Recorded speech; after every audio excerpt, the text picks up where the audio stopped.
Well, the Tampa Bay Rays defeat the Colorado Rockies in grand fashion. Francisco Mejia has been DFA'd, and some prospect talk. All that and more on this episode of the Locked On Rays podcast. You are Locked On Rays, your daily Tampa Bay Rays podcast, part of the Locked On Podcast Network, your team every day. Hello, my name is Kevin Weiss. Ulises Sambrano is still enjoying his time in Japan, and we are the host of the Locked On Rays podcast, part of the Locked On Podcast Network. Thank you for making us your very first listen every day. Be sure to check out and subscribe to our YouTube channel at Locked On Rays. Also follow us on the social medias at Locked On Rays and email us anytime. We are hoping to have mailbag episodes next week, lockedonrays@gmail.com. Well, the Tampa Bay Rays take down the Colorado Rockies in grand fashion by a score of 12-4, thanks in part to a grand slam by one Osleivis Basabe. Wonder who?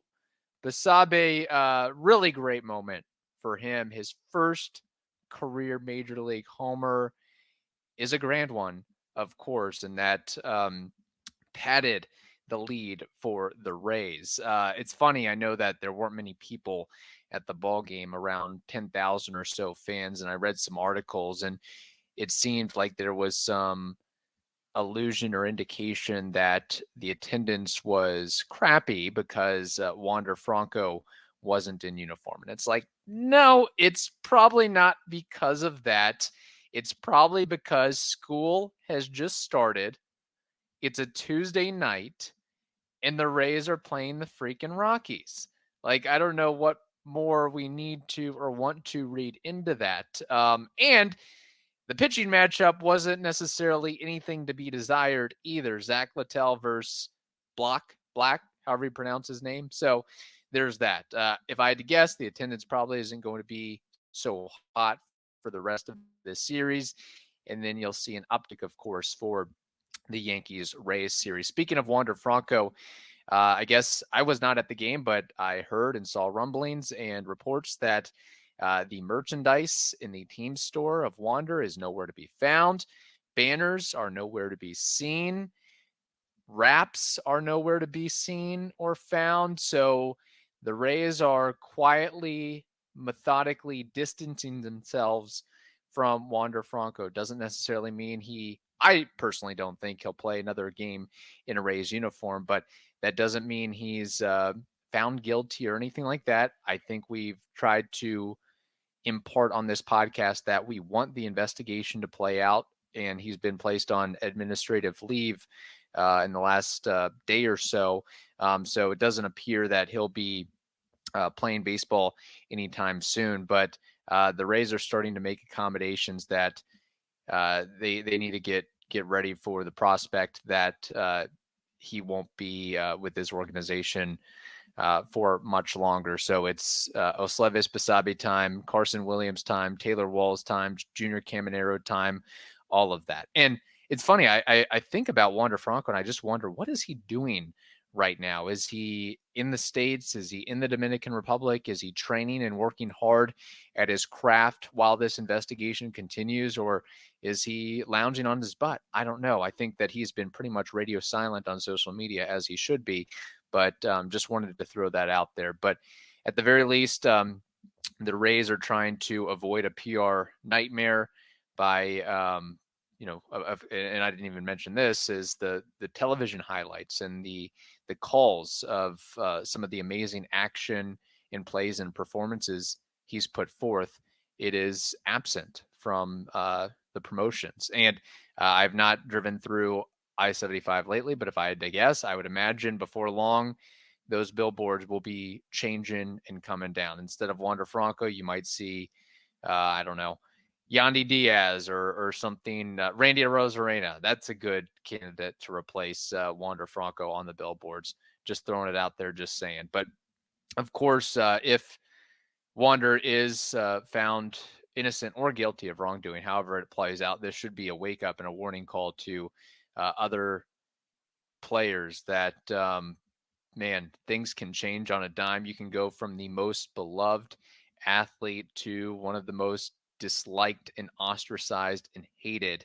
And unfortunately, for whatever it's worth, even if Wander comes back to play and has a amazing Hall of Fame caliber career, there's always going to be this shadow of a doubt and this stench tied to him. Just like when you think of Aroldis Chapman, what do you think besides him being an amazing closer? Just like Trevor Bauer, what do you think? Just like Yasiel Puig, what do you think? Just wanted to put that forth as well. But again, the focus should be on, I totally ignored the focus. The focus should be on Osleivis Basabe and what he's doing in the replacement of Wander Franco, because that is not an easy task, folks. It is not easy to replace a great, revered player. It's you want to replace the guy that replaced the guy, not be the replacement for that guy. So Basabe is stepping in and showing seemingly day by day that he belongs, and he does it in certainly a different form and fashion than Wander Franco. Doesn't have all the pizzazz and flash and boisterousness, if you will, which is probably refreshing. Maybe not so much for the fan base. We love that excitement and entertainment factor. It is entertainment at the end of the day, but I would imagine that the players inside the clubhouse probably appreciate a certain level of humility tied to Basabe that maybe wasn't necessarily tied to Wander Franco. So there is that. We have more to discuss, but first we have to tell you about bird dogs. Love the bird dogs. Anytime I go golfing, I ensure that I have my bird dogs on. I actually credit them for elevating my play because I can stay cool and comfortable in the summer heat in Florida that is. As you know, or should know, bird dogs make you look good.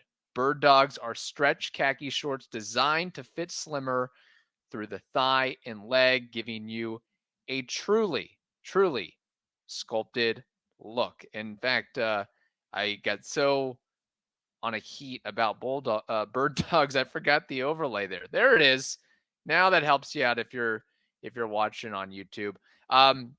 Bird dogs fit way better than regular shorts that are made of that stiff, restricting cotton. They fixed this issue by inventing cloud knit fabric that looks just like khakis, but stretches so you get a way slimmer fit without having to sacrifice that movement. Also, Bird Dogs uses that anti-stink, sweat-wicking fabric that keeps you cool and dry all day long. I'm a test case for that. I really do legitimately wake up in the morning and look forward to, is it a Bird Dogs day? I can't wear them during the week because I'm at work and I have to wear pants. But on the weekends, it's like I'm breaking out the Bird Dogs. I keep saying Bulldogs. I don't know. Bird Dogs. I love the Bird Dogs, and you should too. So, you know you want some for yourself. So all you have to do is go to birddogs.com/lockedonmlb or enter promo code LOCKEDONMLB, LOCKEDONMLB for a free white tech hat with your order. That's birddogs.com/lockedonmlb or promo code LOCKEDONMLB for a free white tech hat. You won't want to take your bird dogs off. We promise you that. In fact, sometimes can't say that I haven't worn them to bed once or twice. Just throwing that out there.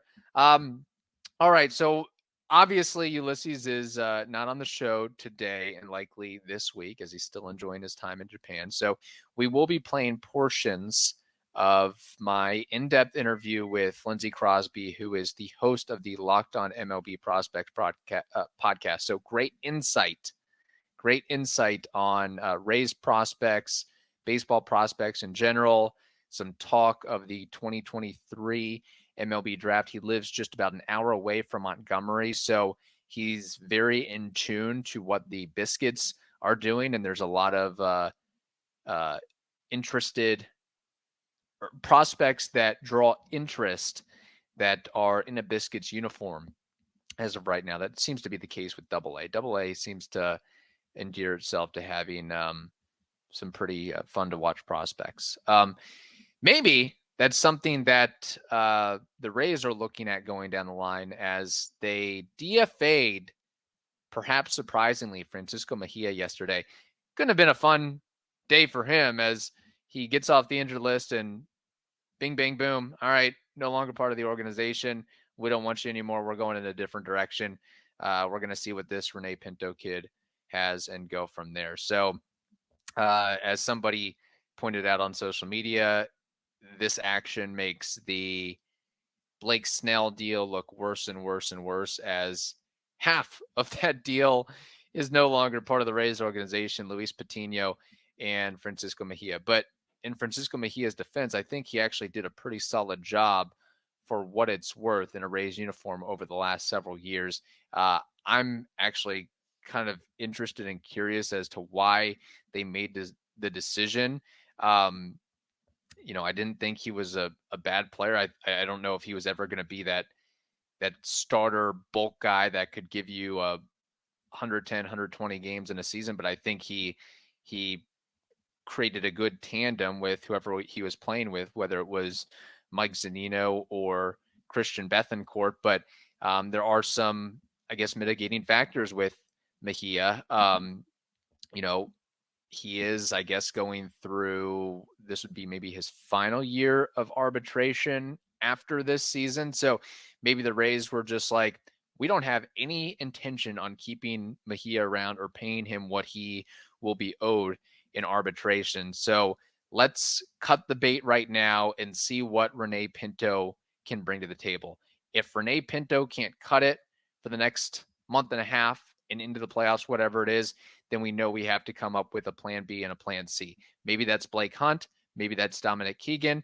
Maybe that's Alex Jackson. Maybe that's going out in free agency or trade and acquiring somebody. But I guess their intention is that Francisco Mejia is, they don't have long-term visions of him. It's just a little bit surprising at this point because Mejia is battle tested. He does have playoff experience. He is a veteran level player. I felt like he got along with members of the pitching staff, has a rapport with them. I know there have been questions about his receiving, but to me anyway, and again, it's still early.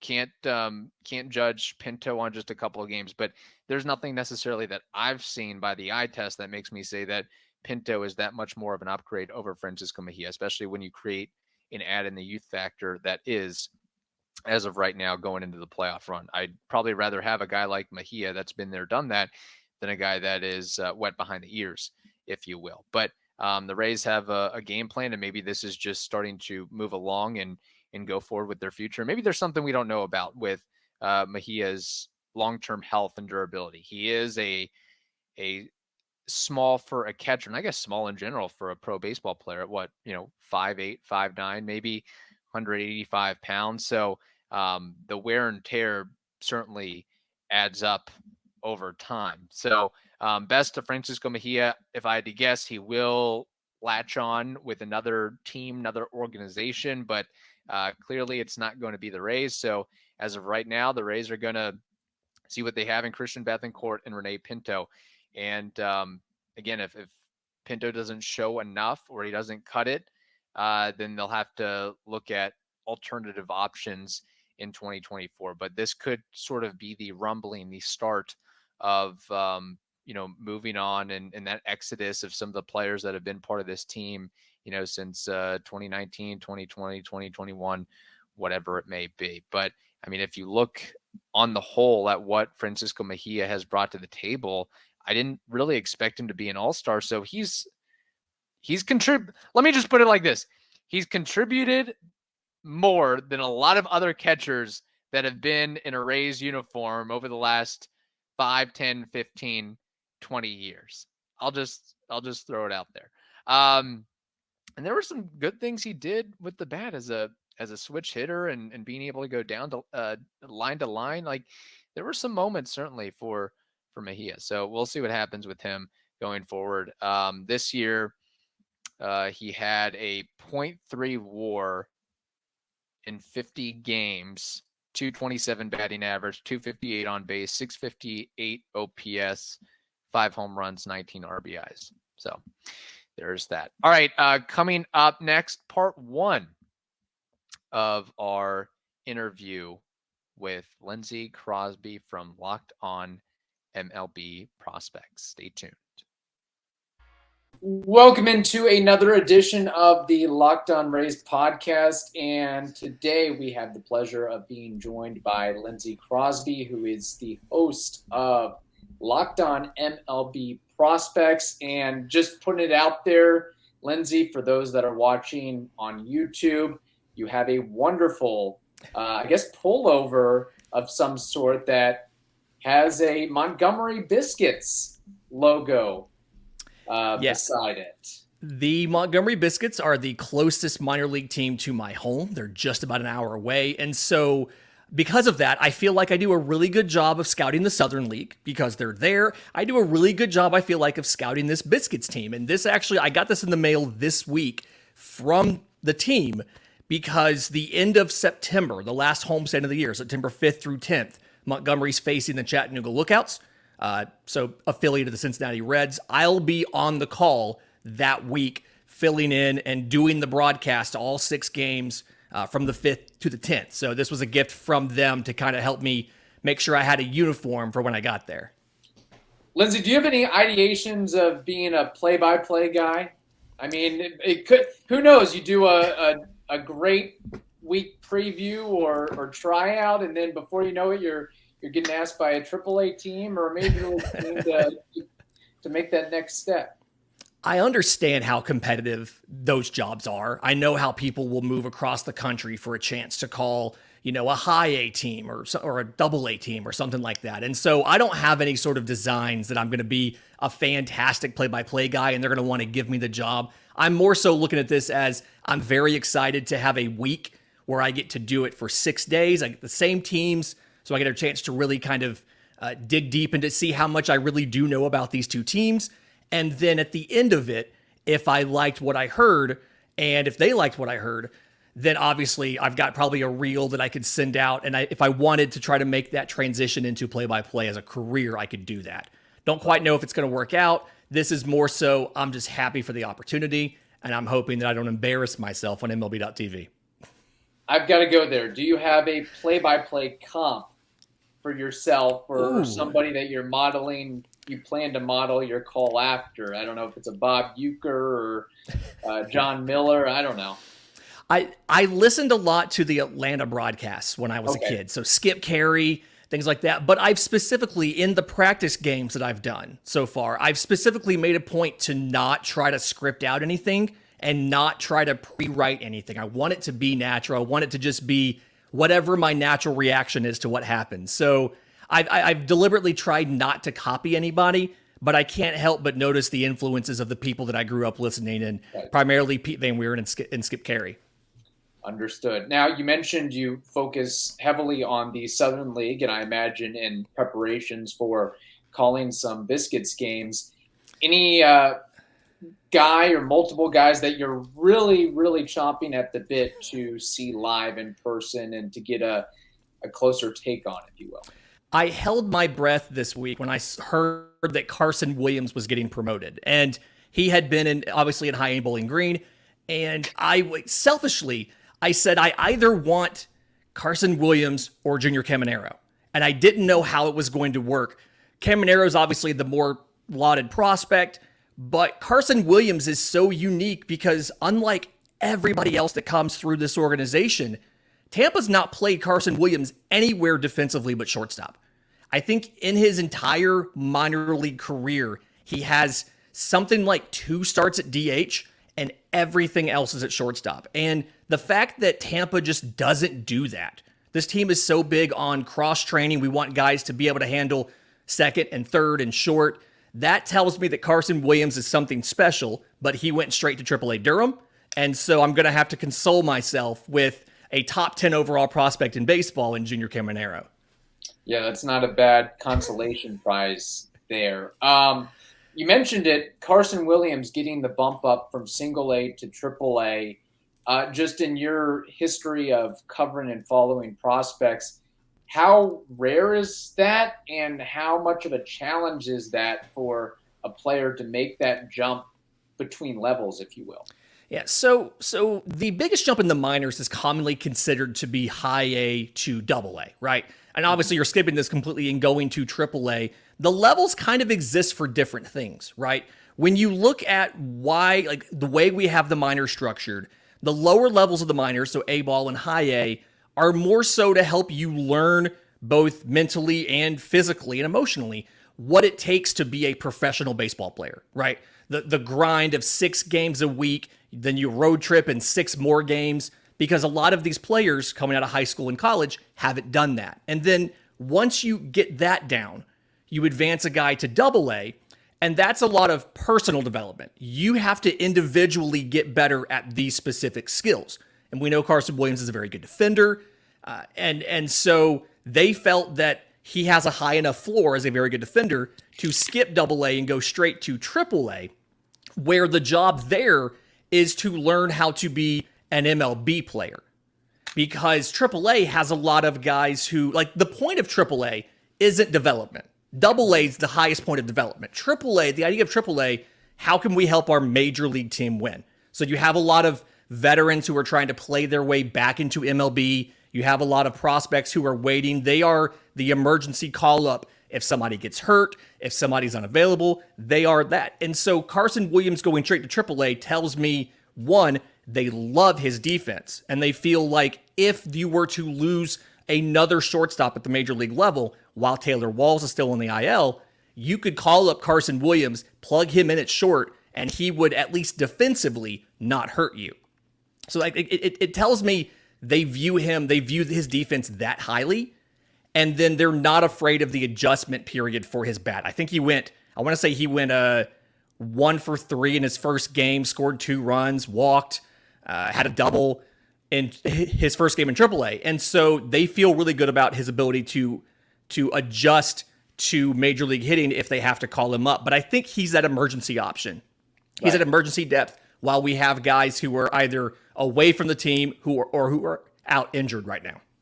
Right, and you would hope that nothing happens to Osleivis Basabe. And, I mean, you've already got Wander out of the fold, Taylor Walls out of the fold. It's like, how far deep into the well are we going to have to go to find an emergency replacement shortstop? And speaking of a couple things, I mean, I guess we're going to be talking middle infield or shortstop position for the next moment here or two. Who do you think has the higher ceiling or more potential to have a wonderful career? Is it Junior Caminero? Is it Carson Williams? Is it a toss-up? Too tough to say because they have varying skill sets. I think it depends on where you end up playing the guy. Caminero, to me, he can play shortstop, right? He's going. The arm is a plus arm, and it makes up for some of the like the limited range that he might have because of just the lack of top end speed. But if you put him at third base, I legitimately think Junior Caminero could probably be a top 5 third baseman in baseball as far as power outcomes, as far as holding his own defensively. And so if they're at their natural positions, which for Caminero I think would be third base, I think his ceiling is higher than Carson Williams because I have a little bit of questions about how well Carson Williams can get his power into games. Your power tool is only as good as your hit tool. But if you had to play them both at short, I'm giving the edge to Carson Williams because it's just so easy for him. The arm is one of the best arms in the entire organization. It's very accurate. He's got like 3 throwing errors all season. Only has like 5 in total, but like 3 are throwing errors. He can throw off platform. He can throw, without his feet being set. He can range both directions. He can come in. He can go back. It's a complete package at shortstop. One of the better defensive shortstops in the minor leagues, I dare say. How would he, and this might be a tough comparison, but maybe how he lines up with the Taylor Walls, because Taylor Walls is very renowned and revered for his defensive play. And I know that Taylor Walls is, several more years ahead of the game, but just maybe in their same age or time frame, how they both shake out.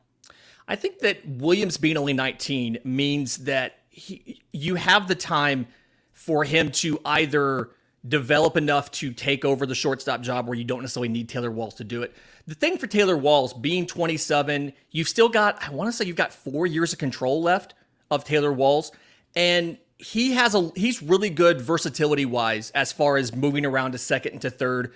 I think Carson Williams could do it, but I like the idea of between Wander and Taylor Walls, you have options to play shortstop, and then when you decide Carson Williams is ready, which at this rate could be as soon as sometime next season, you can plug him in as an everyday shortstop, and Taylor Walls can move around and cover a lot of different positions for you. I think part of the value of a guy like Taylor Walls is the fact that he can give you above average defense at 3 different positions on the diamond. Whereas for Carson Williams, you could play him at third, you could play him at second, but it's kind of like using your Ferrari to deliver pizzas, right? Like it's a little bit of overkill to move a guy like that to second base. So if that makes sense, I think Taylor Walls' value is still being able to move around. Carson Williams need to just focus on shortstop, and he could be one of the better defensive shortstops in all of baseball in a couple years. That's great. And speaking of shortstops, a guy who has gotten more action and got the call up maybe surprisingly or unexpectedly since the latest news or update with Wander Franco, Osleivis Basabe, and he's shown some good signs at the big league level, of course, as is going to happen. There's going to be some rookie mistakes and miscues, but just overall in a scouting realm, what you think of his gameplay and what maybe he projects down the line. Is he a part-time player, an everyday player, kind of too tough to tell? I know that he's seen more as a bat-to-ball contact guy than a guy that's going to bring you a lot of power, but there's certainly some tools and some things to like with him, I would say.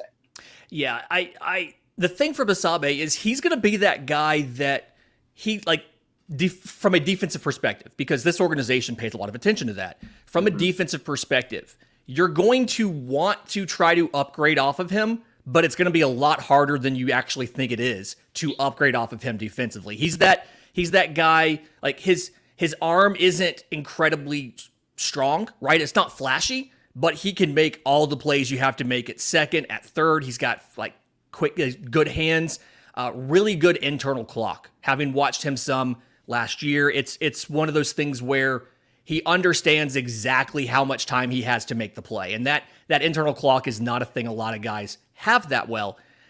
And then offensively, it's obviously hit over power, like you said, and he does not miss strikes, I think. Like it's watching him, and it's something where he doesn't miss a lot of strikes, and then it feels like he gets the power production off of taking advantage of your mistake. And so there's always going to be a natural kind of ceiling with a guy like that. The question's going to be, can he hit enough power-wise consistently to stay in your lineup every day? But I do think he's an above-average starter who you'll probably bat him in the bottom third of the order, but you'll also realize it's very hard to replace this guy. We thought we could do it easily, and we can't. So if that makes sense, he's a major league starter. He's maybe a tier 2 and not a tier 1, but he's harder to replace than you expect, and he can play all over the diamond as well.